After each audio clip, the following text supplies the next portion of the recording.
And welcome back to CentralCoastRadio.com. Well, one of the big films out at the moment is Renfield, of course, which we reviewed in this show. But also, there was a press conference for Renfield with a lot of the actors that we were very proud to be part of. And we're going to bring you now some of the Nicolas Cage part of the press conference to start with. Renfield is a codependent, and he's using the lessons he learned from the circle, the group that he's in, and applying them against Dracula's very aggressive attack on Renfield verbally. It's kind of like a study in a little bit of a toxic relationship that we see so often, and it's different, yeah, and I thought that was brave, and I thought that was funny, but also poignant. There was nuance to it that was kind of, there's a fine line here of tragic comedy. I think Nick Holt's approach is very vulnerable, and I like that. It's in his eyes. So it's a real careful tone that Chris McKay is hitting. You know, it's something of a balancing act. From the very early age of 4 or 5, my father would play black and white. We had a 35 millimeter projector and a screen he would put up in our living room, and he would play black and white silent films, and one of them was Nosferatu with Max Schreck. Let me tell you something. When you see that movie when you're 5 in black and white with him doing those crazy things with his eyes and his fingers, that leaves an indelible impression. It doesn't go away.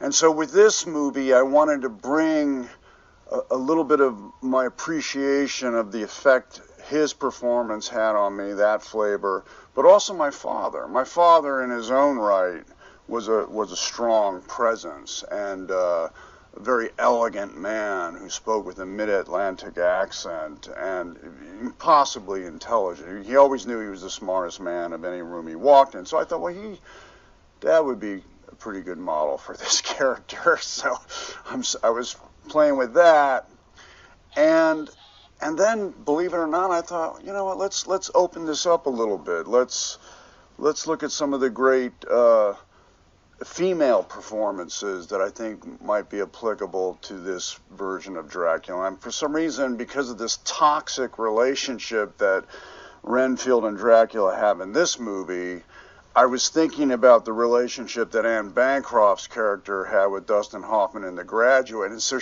her voice started coming into my mind, which I'm very happy about. So we have some direct borrowing from, yes, he does. Don't you think he looks like the kind of guy who has to find him off? Yes, he does. You know, my roots are independent drama. That's what made me want to be an actor, was the movies of Elia Kazan, you know, Dean and Brando. But I also, thankfully, have an open mind and enjoy the realm of science fiction. I enjoy the realm of horror, and I like anything that stimulates my imagination. You know, the word magic is literally in imagination, to imagine these things. And I think films like the Dracula movies, the vampire movies, are wonderful to stimulate my imagination. And so I always have been a fan. You know, the stage actor has his pressures, but the film star has the pressure of the close-up. And when they're in there, if there's something going on, they're going to see it. And if there's nothing going on, they're going to see it. Well, Holt is always, there's something going on, and he's bringing it.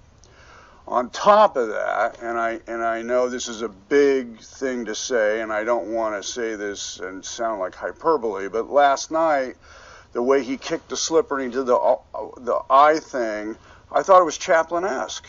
So he's got this Chaplin-esque comedic charm and this really vulnerable, soulful quality in his eyes, and it's, you know, it's very effective on camera, you know, and I love the way he looks as this version of Renfield. Aquafina, I told her right at the table read what a big fan of hers I am, and that's genuine. I really am a fan. I think she has the best voice in the business. The quality of her voice, which they knew when they did the Raya the Dragon, they got it like genie in a bottle or lightning in a bottle. She has the best speaking voice in all of Hollywood right now. I can tell you that she is a very nice person. I was delighted to know, because my son is a fan. I was so happy to see that, she's not only this enormous star, she's a really nice person, and that's always a good feeling. So that was great. And, she just is not like anybody else. She's an original.